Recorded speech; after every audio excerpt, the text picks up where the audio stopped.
desejo de ouvir a Tua voz, desejo de não apenas expressarmos as nossas necessidades, não apenas nos curvarmos diante da Tua grandeza, proclamarmos a Tua beleza, a Tua soberania, como fizemos agora em meio aos cânticos, mas nós nos reunimos aqui, Senhor, porque nós entendemos que ao nos aproximarmos do Senhor em culto, em adoração a Ti, o Senhor não precisa disto, mas os maiores beneficiados somos nós mesmos, Senhor.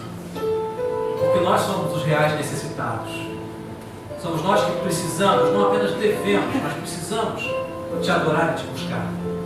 Por isso, Deus, que nós nos reunimos, nos encontramos também desejosos de ouvir a Tua voz e entender a Tua palavra para as nossas vidas.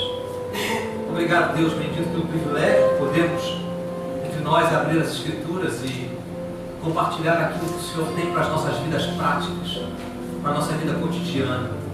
Não só uma palavra de encorajamento, não só algo que poderia funcionar como um entusiasmo, uma autoajuda, mas na verdade a palavra que direciona as nossas vidas, a palavra que toca no nosso coração, a Tua voz que vem não só para os nossos ouvidos, mas que cai na nossa alma para fazer a mudança que o Senhor acha conveniente fazer nas nossas vidas.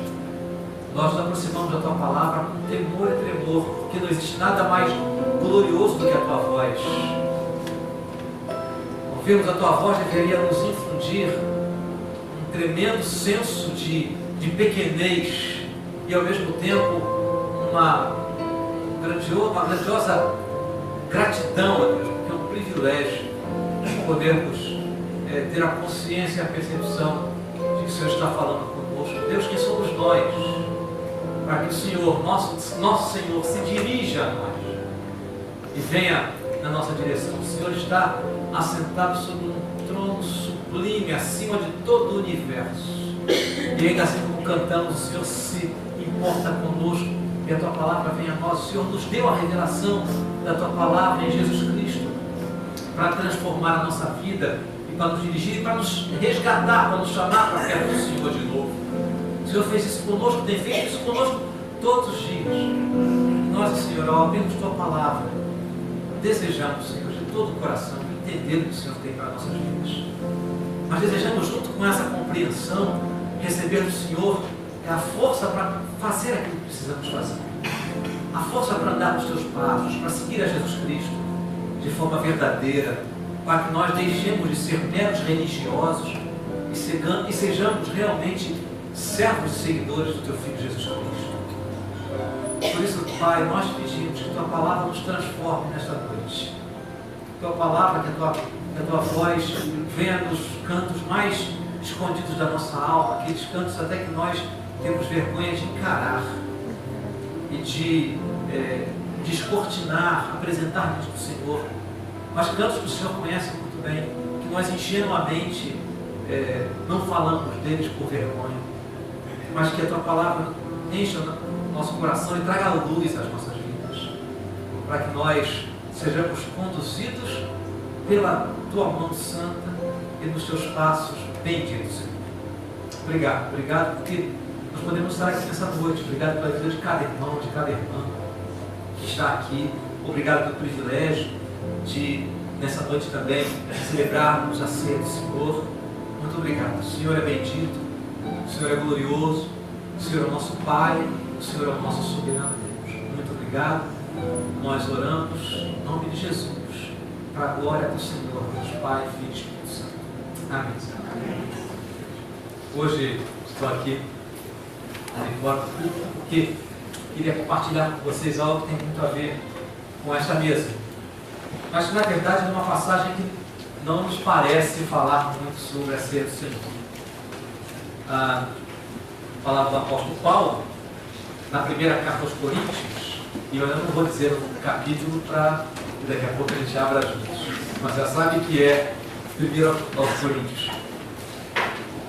Quando o apóstolo Paulo andou viajando pelas regiões da Palestina, norte da Palestina, onde hoje é a Síria, a Turquia, e chegou até na Grécia, na Macedônia, nesses lugares, que a gente nem localiza muito bem no mapa, né? A gente está acostumado com a Europa para cá, aquele canto é um canto meio obscuro na nossa geografia mental, mas foi ali que nasceu o cristianismo, foram ali que floresceram as primeiras igrejas, as primeiras comunidades de gente comum como nós, gente que vivia todas as lutas, possivelmente lutas diferentes em certa medida, porque a sociedade era bem diferente, mas que lutava, que vivia com as questões que são muito comuns à natureza humana. As batalhas do dia a dia também faziam parte das pessoas. As pessoas tinham que trabalhar para ganhar a vida. As pessoas vieram, esses cristãos, esses novos cristãos, essas pessoas que foram alcançadas pelo Evangelho de Jesus, vieram do paganismo. Eles eram adoradores dos deuses, alguns deles eram prostitutas sagradas. Alguns eram bandidos, ladrões, sacerdotes idólatras, pessoas que tinham vindo de um padrão de vida e que tinham sido encontrados pelo Evangelho.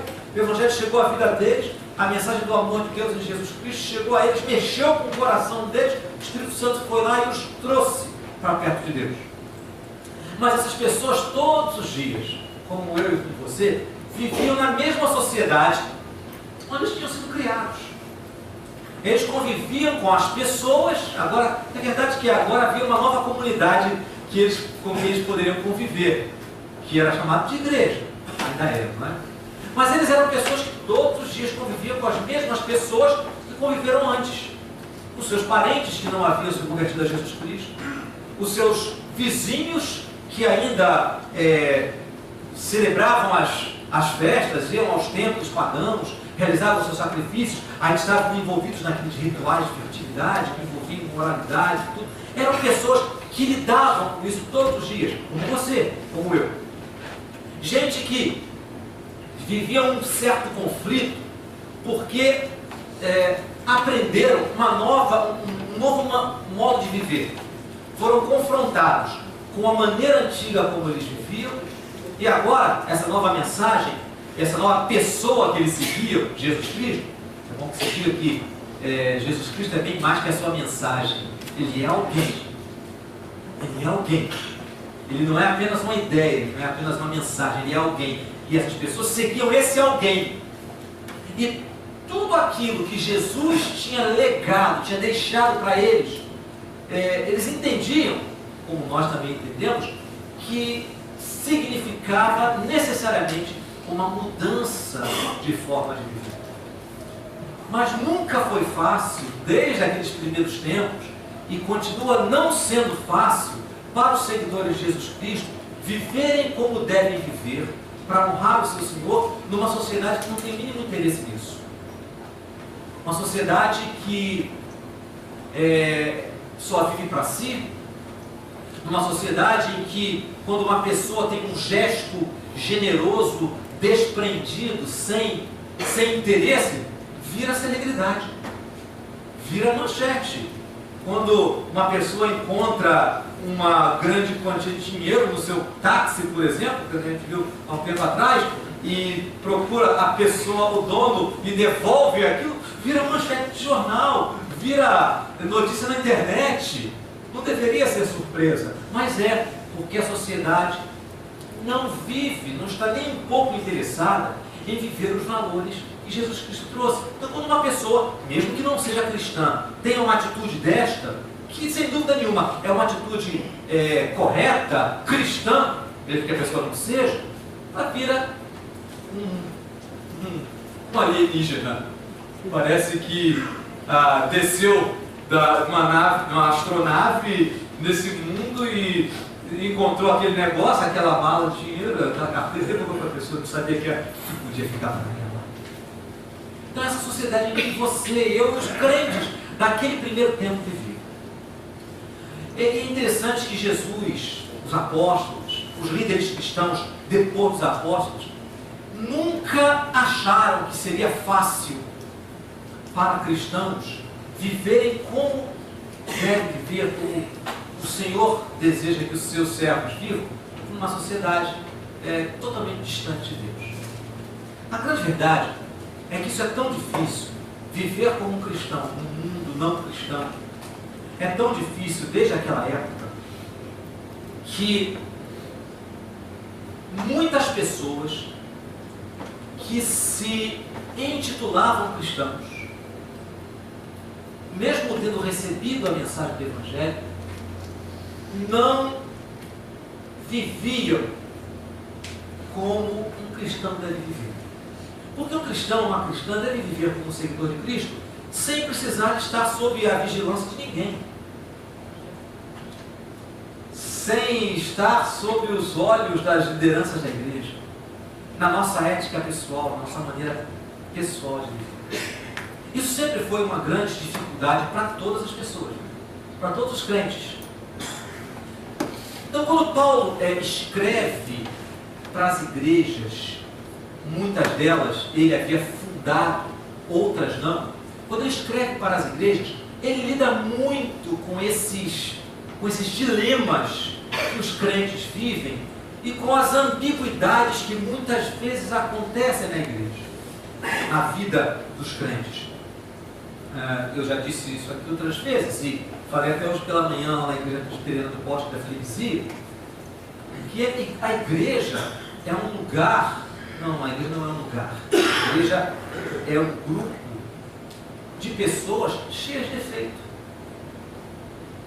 Cheias de defeito. Pessoas que têm muita dificuldade em viver o Evangelho de forma integral, mas de pessoas que, mesmo sabendo dessas limitações, não se conformam, não devem se conformar em viver uma vida espiritualmente e eticamente medíocre, se nivelando por baixo do mesmo padrão e nível da sociedade sem Deus. Ou seja, eu e você somos chamados, somos desafiados pelo Evangelho para vivermos de uma forma diferente, mas os tropeços, as dificuldades sempre aconteceram. E a passagem que nós vamos ler hoje, ela fala exatamente de um momento muito complicado, de uma igreja muito complicada, como é a igreja presbiteriana do Pirajá. Porque nós somos muito complicados. Nós somos complicados. O que falei lá na igreja do Poste da Freguesia hoje, que falo de vez em quando aqui, é que a igreja, na verdade, só tem um problema, que são as pessoas, né? É o único problema da igreja. Deus não é o problema da igreja.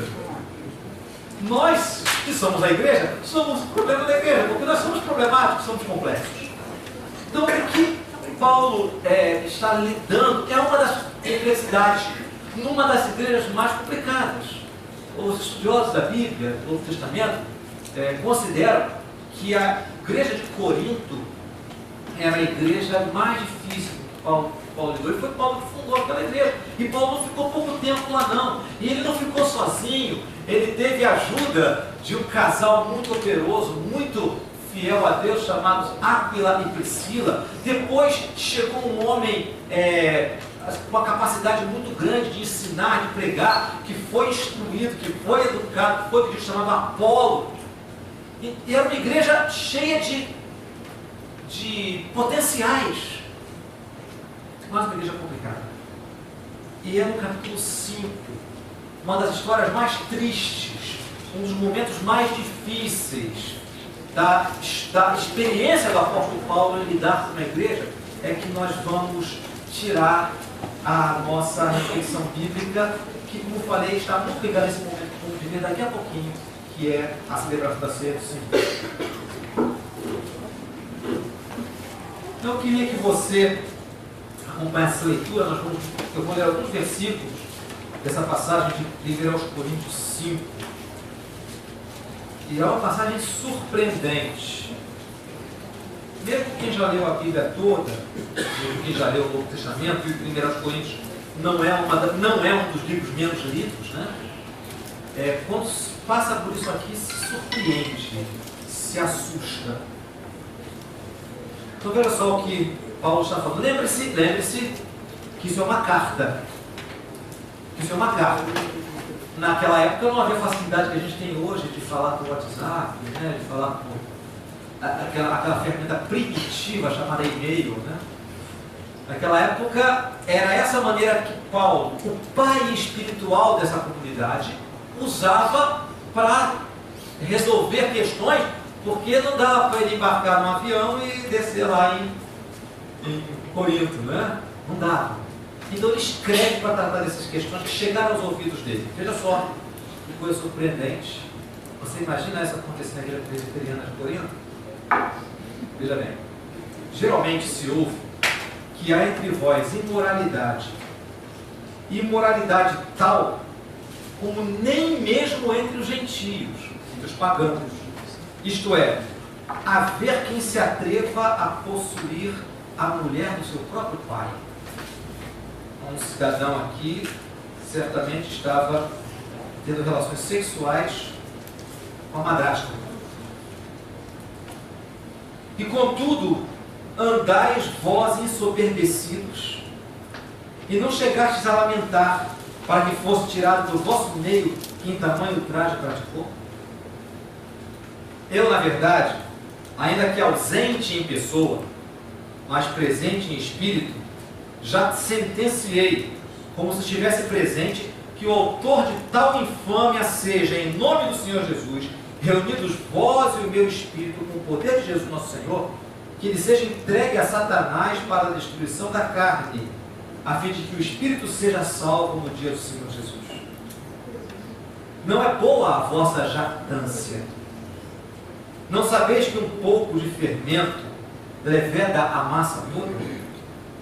Lançai fora o velho fermento, para que sejais nova massa, como sois de fato sem fermento. Pois também Cristo, nosso Cordeiro Pascal, foi imolado. Por isso celebremos a festa, não com o velho fermento, nem com o fermento da maldade e da malícia, e sim com os asmos da sinceridade e da verdade. Até o versículo 1. Não feche sua Bíblia, por favor, porque essa passagem tem algumas coisas bem estranhas, né? Tem uma das palavras mais esquisitas, eu acho que é, junto com opróbrio, a segunda palavra mais esquisita da Bíblia, que é jactância. Jactância e opróbrio parecem duas palavras, mas não são, né? Jactância é vaidade, orgulho, a sensação de que se é bom mesmo, de que se é o melhor. E essa história de fermento também é um pouco complicada, mas já vamos falar um pouquinho sobre isso. O que acontecia? Nós estamos aqui no capítulo 5 da primeira carta que Paulo escreveu aos Coríntios. E nos 4 primeiros capítulos, Paulo falou muitas vezes sobre esse sentimento que essa igreja tinha, que esses cristãos tinham. Eles se sentiam os caras. Eles se sentiam pessoas sofisticadas. A bem da verdade, eles eram uma igreja do Rio de Janeiro. Corinto talvez fosse aquilo que na antiguidade mais se parecesse com o Rio de Janeiro. Era uma cidade portuária, era a porta de entrada para a península da Macedônia, para uma região importante. Aquela península, antigamente se chamava Acaia, a Grécia, é recortada por diversos produtores, e Corinto era um grande porto. Corinto era uma cidade próspera, era uma cidade também cosmopolita. Todo tipo de gente ia parar em Corinto. Não tinha o Pão de Açúcar nem o Cristo Redentor, mas era muito visitado, especialmente em negócios. Por conta disso, todos os tipos de tribos existiam ali, diversas maneiras de cultuar a diversos deuses. Era uma cidade cheia de estilo. Era uma cidade extremamente secularizada, mergulhada naquilo que nós poderíamos chamar de mais sofisticado da sociedade da época. Não era a capital, mas era uma cidade importantíssima. Porta de entrada para um lugar muito importante, que era a Acaia. Porta de entrada pelo mar, pelo lado Mediterrâneo. Então era uma cidade, se a gente for guardar, ela devia ter proporções muito parecidas com a cultura que nós vivemos hoje. Uma cidade muito cheia, muito mundanizada. Os cultos eram para qualquer gosto, para todos os gostos. Irmãos, irmãs, foi dessa sociedade, foi nessa sociedade que Deus escolheu, chamou várias pessoas. E era nessa sociedade que eles precisavam viver. Igreja Presbiteriana de Corinto. Quase eu posso ouvir Igreja Presbiteriana do Grajaú nessa história. Porque a realidade, as necessidades, os conflitos eram muito semelhantes. Mas aqui acontece algo assustador. Assustador. Paulo diz que o que está acontecendo aí, eu não consigo imaginar nem entre os pagãos. Até na sociedade permissiva daquela época, esse tipo de relação incestuosa, que alguém com a própria madrasta, era visto como algo sujo, como algo inaceitável. E acontecia uma coisa muito curiosa. Os crentes de Corinto, que se achavam assim, gente privilegiada, se consideravam privilegiados até mesmo porque havia diversos bons pregadores ali, ao ponto de um dizer assim, não, eu gosto mais do reverendo Paulo, eu gosto mais do reverendo Apolo, eu já sou mais chegado ao reverendo Pedro, e outros que eram mais espirituais, não, eu sou nenhum desses, eu sou de Cristo, né? Bem crentes esses. Eles tinham pregadores influentes, gente que marcava a vida deles, eles se sentiam assim, gente sofisticada, gente importante. E Paulo diz, eu estou aqui admirado, porque vocês se acham tão bons, com gente tão boa na liderança, vocês se acham tão espirituais, e não estão nem aí para a maneira como se vive no dia a dia, ao ponto de, se o cara está indo na igreja, tá bom. Se o sujeito faz parte de uma família tradicional na igreja, tá bom. Paulo diz, isso é um absurdo. Vocês chegaram a um grau tão grande de vaidade, que vocês não estão enxergando coisas que são fundamentais. A vaidade de vocês, a jactância, não é? Está cegando vocês para coisas que são tão importantes na vida. E aí ele dá um decreto apostólico profético. Só naquela época que se fazia isso. Você anda ouvindo falar muito de apóstolo, palavra profética, palavra apostólica das igrejas evangélicas de hoje. Meu irmão, minha irmã, pega tudo isso e joga no lixo. Porque palavra apostólica profética está nas Escrituras. No sentido que querem dar aos famosos apóstolos de hoje, pessoas que têm autoridade inquestionável, isso é heresia, isso é abominação para Deus. Só que tem palavra inquestionável, são as Escrituras. Mas as vaidades continuam hoje em moda no meio evangélico. Mas o que Paulo diz eu estou dando decreto. Estou ausente fisicamente, mas presente em espírito. Eu sou pai espiritual de vocês. Então a minha palavra tirem do meio de vocês esse que está cometendo esse escândalo. Afaste da comunhão. Tirem do meio de vocês. E isso para ele vai ser um recurso de recuperação. E ele usa uma expressão que até os próprios estudiosos da Bíblia não entendem com muita clareza o que Paulo quer dizer quando ele diz: entreguem o corpo a Satanás para a destruição da carne, para que o espírito seja salvo no dia de Jesus.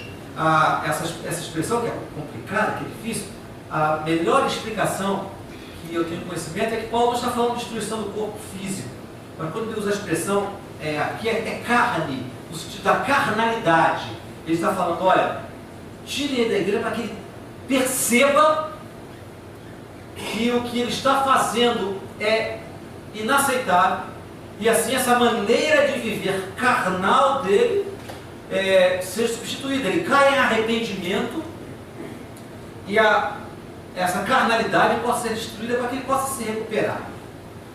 Bom, mas na verdade o centro da nossa atenção não é essa história desse homem, porque a história desse homem serve para nós como uma ilustração do perigo que pode acontecer na vida de pessoas e de igrejas que estão felizes, que se sentem uma boa igreja, pessoas que sentem que vivem no meio de uma boa comunidade, igrejas em que as pessoas se sentem bem. Não estou dizendo que é ruim, não, eu me sinto bem nessa igreja, mas existe uma linha divisória muito tênue entre a alegria de pertencer a uma comunidade cristã e a arrogância de se sentir melhores e intocáveis. O que Paulo diz, Paulo está querendo falar para a gente, falou para os coríntios, está falando para mim e para você, é que nós devemos entender que viver como cristãos não acontece dentro de uma igreja, mas acontece na maneira como nós nos conduzimos na sociedade. Ser cristão, ser cristã, não tem grande valor quando acontece dentro de uma igreja ou nas reuniões de uma comunidade. Naquela época, salvo raros lugares, as igrejas não tinham espaços, lugares assim para se reunir. Se reuniam nas casas, alguns membros eram mais bem-sucedidos e em casas maiores, até faziam alguns cômodos na sua casa para acolher a comunidade, mas não tinham templos. A construção dos templos cristãos começou a acontecer depois do século III da era cristã. Isso aqui ainda é século I. Então, fazer parte de uma comunidade agradável não é o suficiente para que vivamos como cristãos.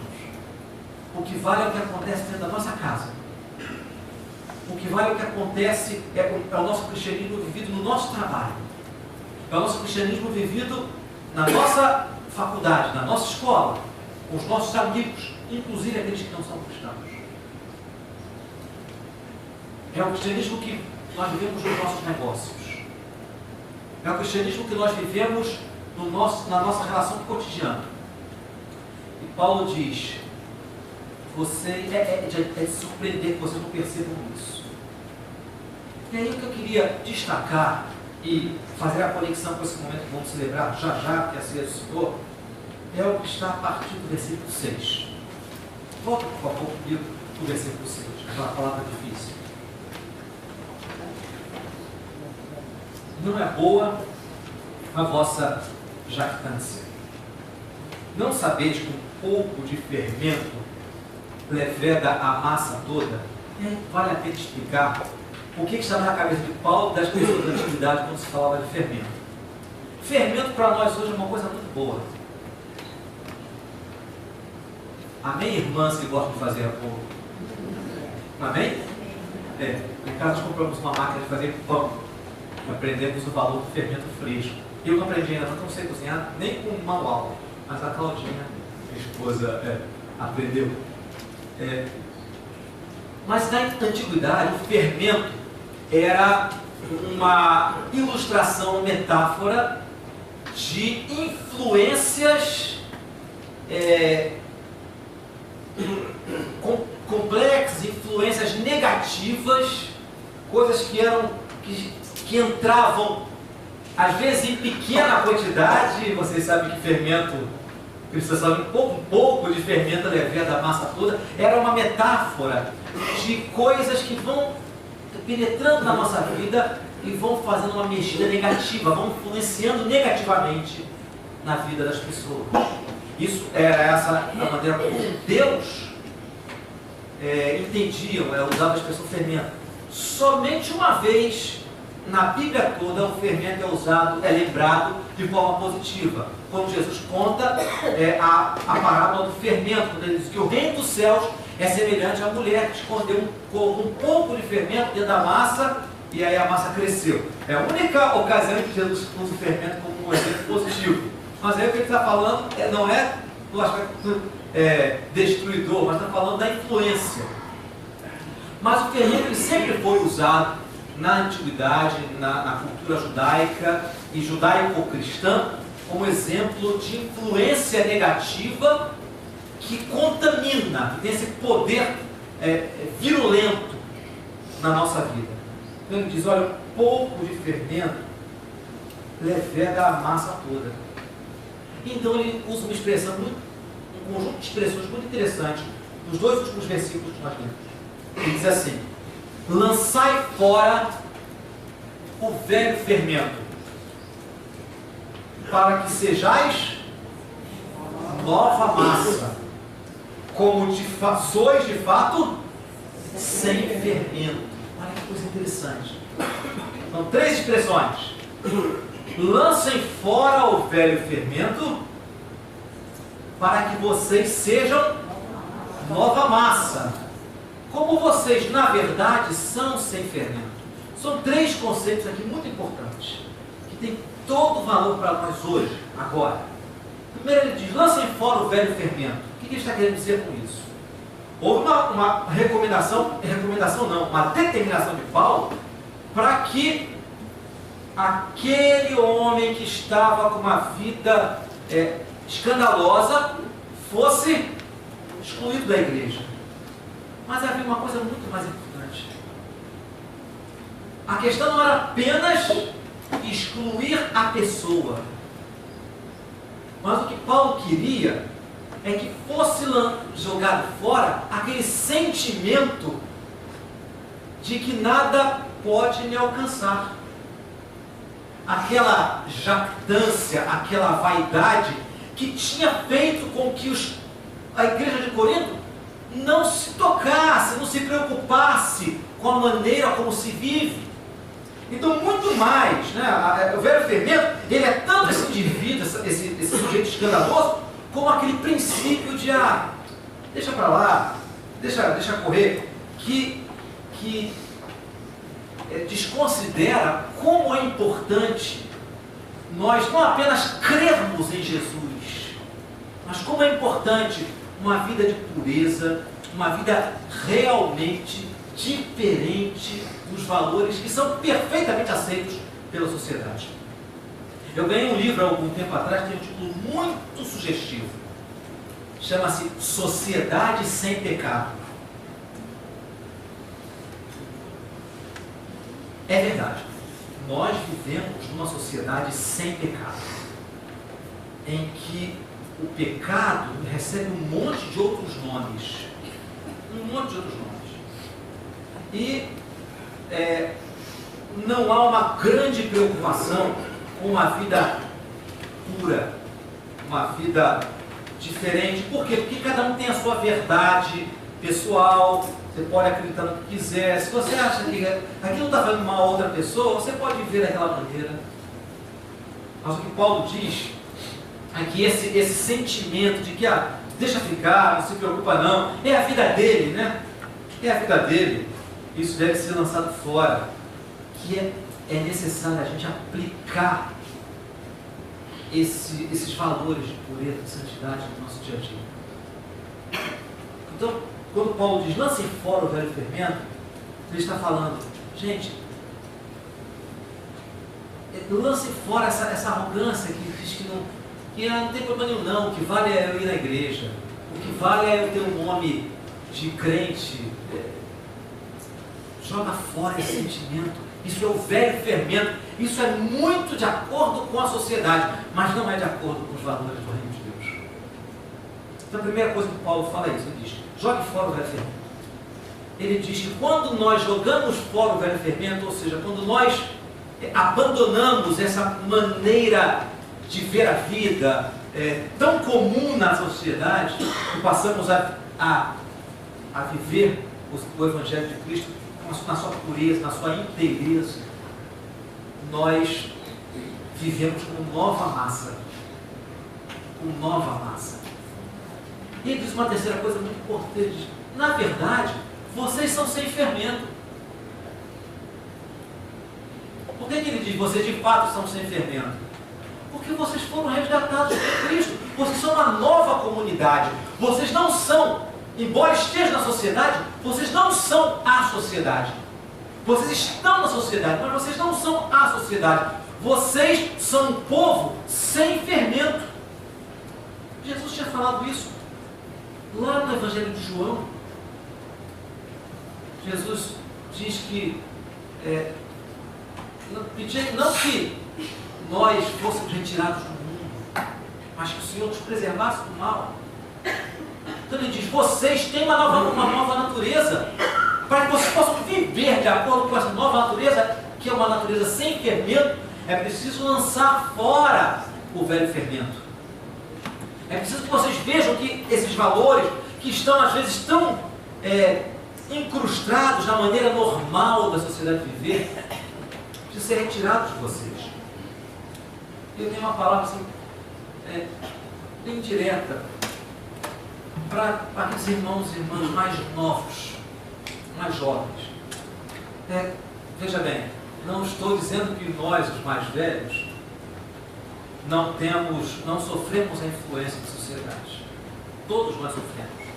Mas eu entendo que os cristãos mais jovens enfrentam pressões muito grandes numa época em que não apenas a personalidade cristã está sendo formada, mas também numa época em que vocês estão se posicionando na sociedade, batalhando por uma posição no mercado de trabalho, escolhendo a sua carreira, desejosos de construir uma família, e isso torna a vocês especialmente vulneráveis a isso. Porque quanto mais necessidade nós temos de construir as coisas na nossa vida, mais nós somos tentados a negociar a maneira como a gente vai viver, para que a construção da nossa vida se torne mais simples, mais fácil. Então, eu tenho uma palavra assim, bem particularmente de encorajamento para você, não é de bronca para você, mas é de despertamento, para que você se lembre que você, meu irmão, minha irmã mais jovem, você está especialmente exposta a isso. Mas persevere em andar no caminho de Jesus. Tenha coragem de lançar fora o velho fermento. Tenha coragem de viver de uma forma diferente da maneira como a sociedade propõe e facilita. Tenha coragem de lançar fora o velho fermento, porque você, meu irmão, minha irmã, sem fermento.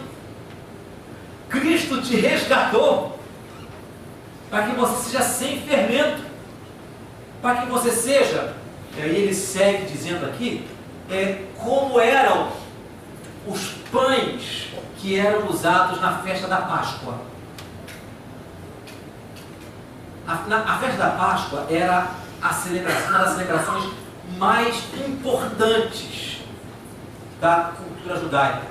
E foi a única celebração que os cristãos construíram uma conexão.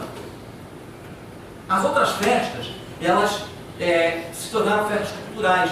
Mas uma dessas festas, que é a Páscoa, foi utilizada pelo Nosso Senhor e foi ressignificada. Recebeu um outro sentido quando ele celebrou a primeira ceia do Senhor numa refeição de Páscoa.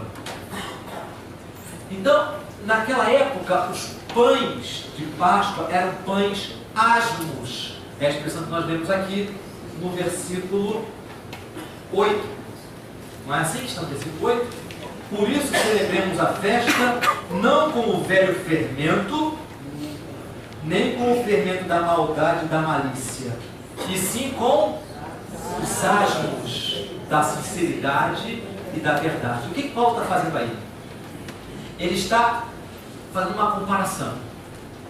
Ele diz assim como na festa de Páscoa, os judeus tiravam todo o fermento, não era só do pão não. Naquele período, eles tiravam todo o fermento de casa. Era um simbolismo mesmo, né?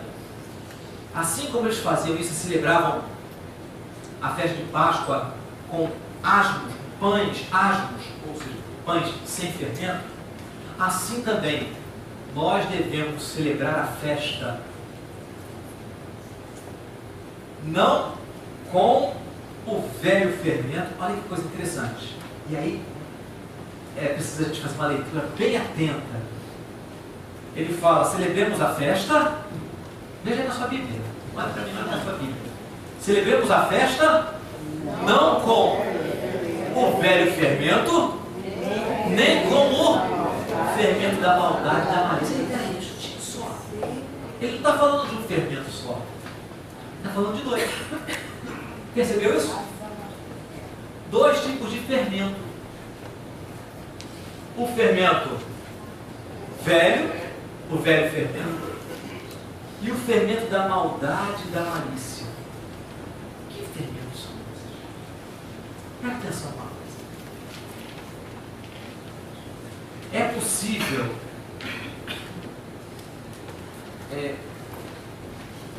parecermos ter um comportamento reto, mas na verdade este comportamento reto será apenas uma aparência. O que Paulo está dizendo é o seguinte: você precisa lançar fora tanto essa arrogância que te leva a não se preocupar com a maneira de viver, como também deve jogar fora a tendência que a gente tem de só parecer ser reto, ser interessado na santidade. Porque o que Paulo está dizendo é muito fácil no atacado, no grosso, a gente ter uma vida reta. Quem olha para a gente diz assim, trabalhador, cidadão de família, mulher honesta, jovem correto, está na igreja, gente boa, bom cidadão, cumpre todos os seus deveres. Não tem nenhum grande escândalo que manche a sua vida. Mas como é que está a vida pessoal? Como é que estão os pequenos passos da minha vida? Com que intenções eu vivo como cristão? Por isso ele diz, você tem que lançar fora o velho fermento, abandone a vida antiga, a maneira de viver escandalosa, mas não substitui a vida escandalosa por uma vida religiosa, por uma vida em que você é uma boa pessoa no geral, mas na sua maneira de se relacionar com as pessoas, você continua caminhando sem se preocupar em se tornar uma pessoa mais santa e mais fiel a Jesus Cristo. Por isso ele diz, vamos celebrar a festa com os asmos da sinceridade e da verdade. Aqui está a grande marca da nossa vida como cristãos. Nenhum de nós é ingênuo, nenhum de nós acha que o irmão do lado, que a irmã do lado não comete pecados. Eu sei que eu cometo pecados. E você sabe que eu cometo pecados. Quem me conhece mais de perto conhece os meus pecados. Todos nós, é só você olhar para o lado e vai encontrar um pecador perto de você. E se esse pecador, a pecadora perto de você, tirar um espelho da bolsa, você verá um outro. E vou virar para você, você verá um outro. Todos nós que estamos aqui lutamos com a nossa imperfeição. Todos nós aqui lutamos com a nossa fraqueza. Mas a grande verdade é que a nossa opção não é fingir que não somos fracos. Não é fingir que tudo vai bem. Mas é não nos conformarmos em andar segundo a maneira antiga. Ser sincero e ser verdadeiro.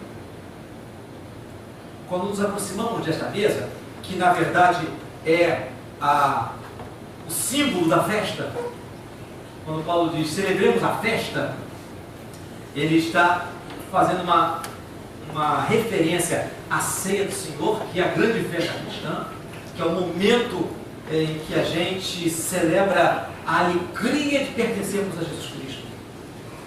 Mas também ele está falando, olha, assim como você celebra essa festa, a vida de vocês, a alegria de pertencer a Cristo, na verdade, no dia a dia, precisa ser vivida também com sinceridade e com verdade. Irmãos, eu acho que uma das coisas mais tristes na vida de um cristão, na vida de uma comunidade, na vida de uma igreja, na vida de uma pessoa, é perder a sensibilidade para o fato de que não importa eu parecer um cristão apenas.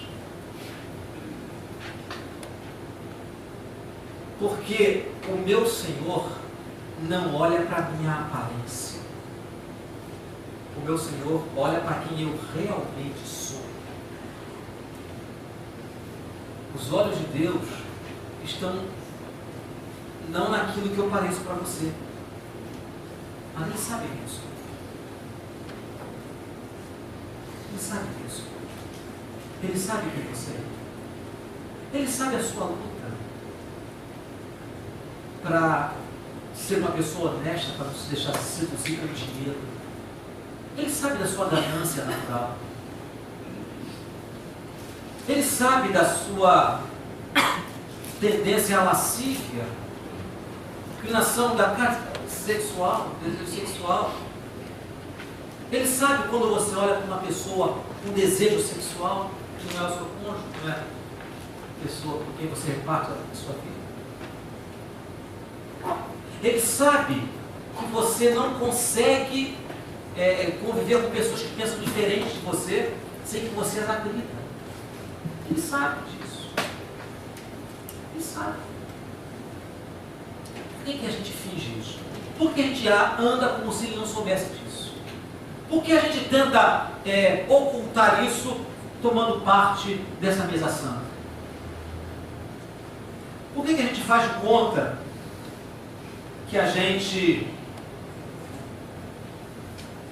é a pessoa mais maravilhosa da face da terra? Deus conhece o nosso coração.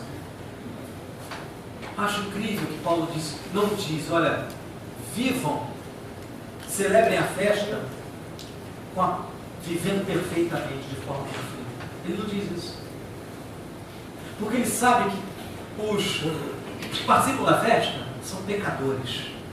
E é impossível para qualquer pecador andar perfeitamente.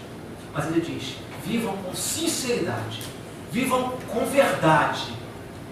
Não vivam com cinismo, dizendo que como eu não consigo andar como Deus quer, então está tudo bem, deixa para lá. Isso é cinismo. Mas ande com sinceridade, ande com verdade.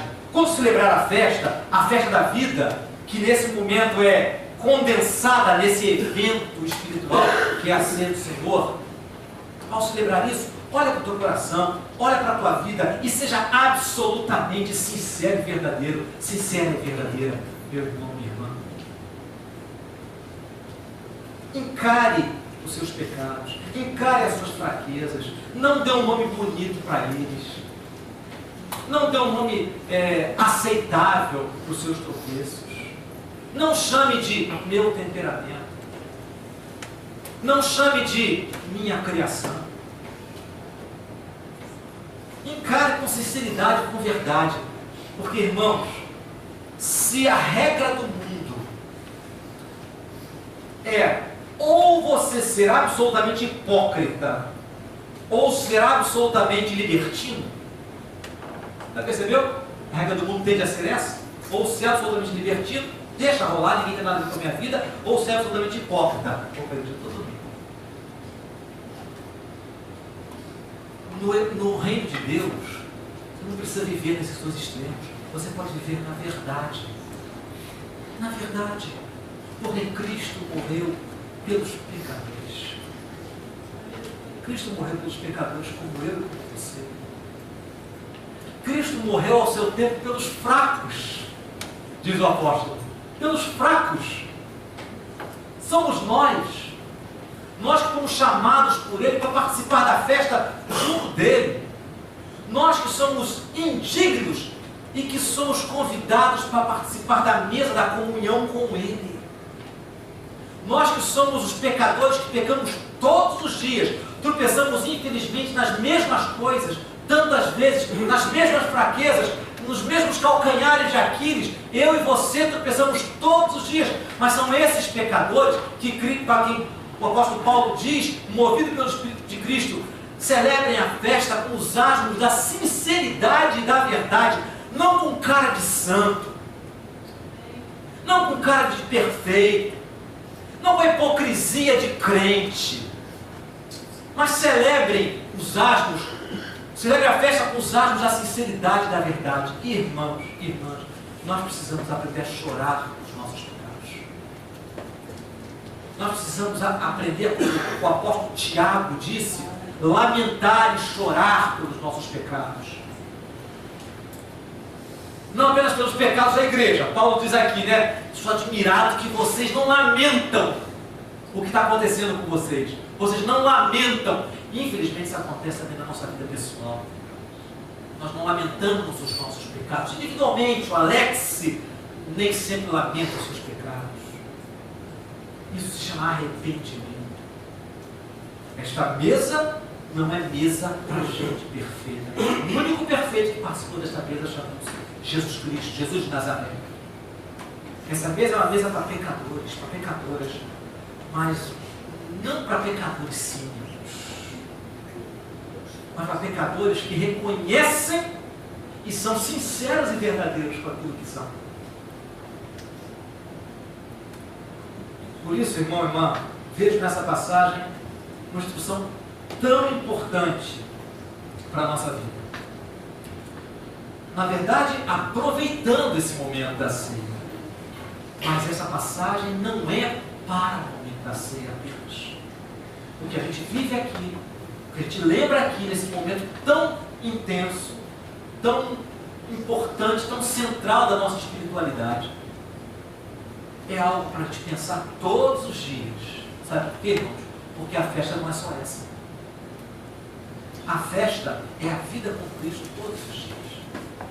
É a bênção que você e eu temos, de termos sido chamados por Ele, de no meio de um mundo perdido, distante, que desconsidera Deus, o Espírito Santo ter ido lá no meu coração, no seu coração, e ter feito lá dentro, nas trevas da nossa alma, brilhar a luz de Deus. Nós deveríamos celebrar essa festa todos os dias, agradecidos porque temos sobre nós um outro nome, o nome de Jesus Cristo. Agradecidos porque Ele nos chamou. O apóstolo Paulo fala isso de uma forma profunda. Ele diz: Ele nos libertou do império das trevas e nos transportou para o reino do Filho do seu amor, no qual temos a redenção, a remissão dos nossos pecados. E o apóstolo Pedro diz: vocês antes não eram povo, nem povo vocês eram, agora vocês não só são povo, como são povo de Deus. Isso é festa, isso é privilégio, é privilégio. Por isso, irmãos, nós vamos celebrar a festa aqui, mas que todos os dias eu e você celebremos a festa com os asmos da sinceridade e da verdade, diante de Deus, diante da cruz, levando os nossos pecados, levando os nossos tropeços, levando as nossas dificuldades, não só levando as nossas dores, irmãos. A gente leva as nossas dores na cruz, nossos problemas, nossas angústias, muito mais do que levamos os nossos pecados. E grande parte dos nossos problemas, angústias e dores são fruto dos nossos pecados. Nós somos chamados por Deus a levarmos diante dele quem nós somos, para que possamos viver a vida, celebrar a festa, não com o velho fermento, porque nós não somos o velho fermento, nós somos asmos. Deus nos tornou asmos sem fermento. Por isso, a sua nova vida, irmão, irmã, seguidor de Jesus Cristo junto comigo, é uma vida diferente, nova. Difícil de ser vivida, mas é para ser vivida debaixo da graça do Senhor. Quero te chamar para nessa hora você colocar isso diante de Deus, com sinceridade e com verdade, com transparência na sua alma, confessar os seus pecados ao Senhor, que conhece muito bem. Nós não precisaríamos confessar os nossos pecados se Ele não tivesse nos dito para fazermos isso. Porque confessar os pecados não é informar Deus ou nada. Ele não precisa ser informado de coisa alguma. Ele sabe todas as coisas. Mas quando nós confessamos os nossos pecados, nós estamos nos vendo melhor, estamos obedecendo ao que Ele falou, estamos vivendo uma experiência que o apóstolo João chama de concordarmos com Deus. 1 João, capítulo 1, versículo 9, ele diz: se confessarmos os nossos pecados, Ele é fiel e justo para nos perdoar de todos os pecados, nos limpar de toda a injustiça. Essa palavra confessar pecados significa falar a mesma coisa, que é concordar. É como se o Espírito Santo falasse para nós, e eu tenho certeza que o Espírito Santo tem falado para a sua vida, não só hoje na mensagem, mas ele tem estado na sua vida, tem se comunicado com você, tem tocado insistentemente o seu coração, tem batido de forma perseverante na porta. Apocalipse 3:20, eis que estou à porta e bato. Se alguém ouvir a minha voz e abrir a porta, entrarei em sua casa e cearei com ele e ele comigo. Isso não é palavra para descrente, isso é palavra para cristão. Todos os dias o Espírito do Senhor Jesus tem batido na porta da sua vida, da sua alma, tem falado: meu filho, minha filha, acorda dessa letargia, muda a sua vida, volta para mim, se converte um pouquinho mais. Embora a gente se entregue a Ele, todos os dias a gente precisa renovar a nossa conversão. Todo dia o Espírito Santo tem falado para mim e para você: se volta para mim, se volta para mim, celebre a vida comigo, que é uma festa, mas com os asmos da sinceridade e da verdade. Por isso, tanto o salmista como o escritor de Hebreus, citando o Salmo, ele diz: meus irmãos, quando vocês ouvirem essa voz, não endureçam o coração. Não endureçam o coração. Não tenhamos medo de nos abrir diante do Senhor, diante do nosso coração, nosso peito diante do Senhor, e falar com Ele a respeito dos nossos pecados. Se o Espírito Santo tem falado para você de algo na sua vida que é pecado, mas que você nem mesmo vê como que pode vencer isso, se é uma coisa tão arraigada na sua personalidade, se é algo que já faz parte aqui da tua própria identidade, e você nem tem confessado mais isso a Deus, não tem nem mais falado com o Senhor sobre isso como um pecado, porque você não vê como você pode mudar, não se importe com isso. Eu digo, não se importe em não saber como mudar, se importe em levar isso diante da cruz, porque é Ele que tem o poder necessário para mudar. Por isso, meu irmão, minha irmã, quero te convidar a juntos nos aproximarmos da cruz e orarmos em silêncio. Falarmos com o Senhor se temos celebrado a festa da vida com um certo disfarce, com cara, a impressão para nós mesmos que somos melhores do que realmente somos. Abre o seu coração. Se há uma área na sua vida que tem te travado a caminhada com Cristo, confessa o Senhor agora. Não se preocupe se você tem força ou não, se você sabe ou não como mudar isso, se você se envolveu numa situação complicada, não sabe como desatar esses nós, se você tem andado, é o teu jeito de ser, e que no fundo você sabe que não é o melhor jeito de ser, não é o jeito de Jesus ser em você, você não sabe como sair dessa, como mudar o comportamento, não importa, leva isso diante do Senhor. Diga para Ele, não sei como sair dessa, não sei como mudar esse meu comportamento pecaminoso, não sei como mudar a minha caminhada, meu Senhor. Na verdade, eu não saber, eu não ter forças, eu ainda acredito que todo o poder e toda a graça está nas tuas mãos. Partilhe isso com Ele. Abre o seu coração. Esse é um tempo de silêncio nos nossos lábios e de muito som espiritual na nossa alma. Então, se você quiser se apoiar nesse momento de oração, faça isso.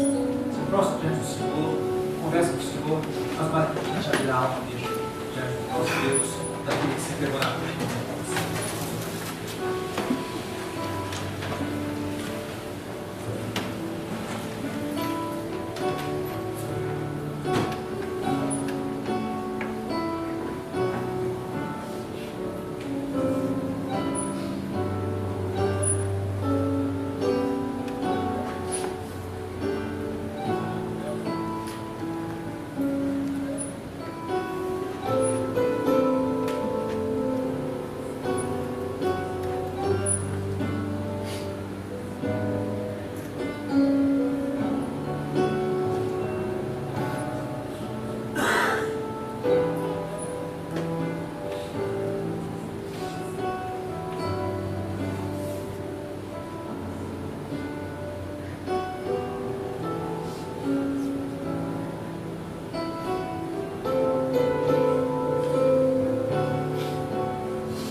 Senhor, Deus santo, justo, reto, perfeito, impecável em todos os teus caminhos, grande, eterno e temível, Criador de tudo, soberano.